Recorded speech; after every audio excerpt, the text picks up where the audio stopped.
How's it going, everyone? Welcome to another episode of Take a Wild Guess. This is the show where I tell you the story of an object, a place, a historical event, or a name, and you guess what I'm talking about. Do you know which is the most profitable song in history?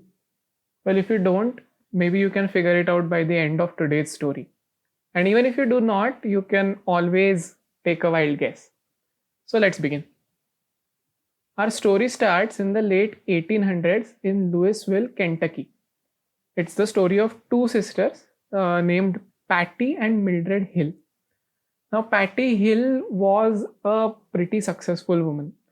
Not only was she the principal of the Louisville Experimental Kindergarten School, she was also one of the key founders of an association called NANE, which now exists as the National Association for Education of Young Children in the USA. However, she is best remembered as being the composer of a certain song. This song is the most recognizable tune of all time. Okay, so apart from being the most earning or the most profitable song, it is also the most recognizable tune of all time, and this was confirmed by Guinness Book of World Records in 1990. The song has been translated in over 18 languages, and most of us typically listen to this song at least once a year, maybe more. So you would expect such an old and popular song to be public property, right? Well, actually, the song was copyrighted by the Warner Chappell Music Company in 1949. After that, they started collecting royalty for public performance of the song. So this basically means that people were not allowed to publicly perform this song in front of a large audience, or people were not allowed to pay someone to perform this song without paying a royalty to Warner Chappell Company first. They also started collecting royalties for the use of this song in popular media, in movies, in TV shows, things like that.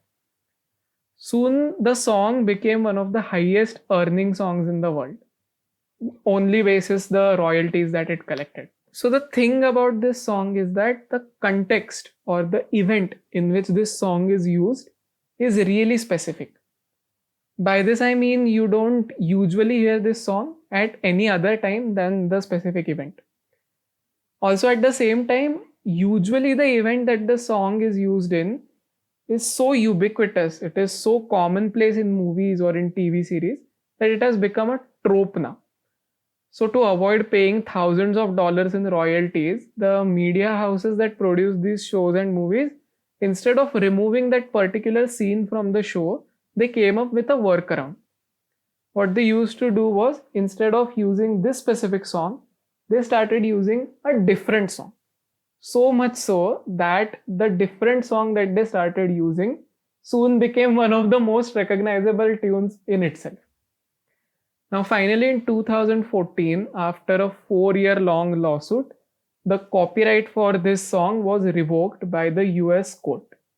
And now the company paid a huge $14 million fine, after which the song was finally made available in the public domain, so that now anybody could use it without having to take permission or paying royalties to the Warner Chappell Company. So, do you know what song we're talking about? Take a wild guess. It is, of course, Happy Birthday to You, a song that was for long replaced by He is a Jolly Good Fellow in popular media. And that is why if you look at any movies or TV shows which were produced before 2014, there is a good chance that you will see people singing He is a Jolly Good Fellow instead of Happy Birthday there. So it is not that people actually sing a different song when cutting their cake in the USA. It's just that they didn't want to pay a lot of royalty fees. Thank you for tuning in. If you liked the episode, please subscribe and share it with your friends. We will be back next week with another fascinating story. Till then, this is Take a Wild Guess. Stay safe. Thank you.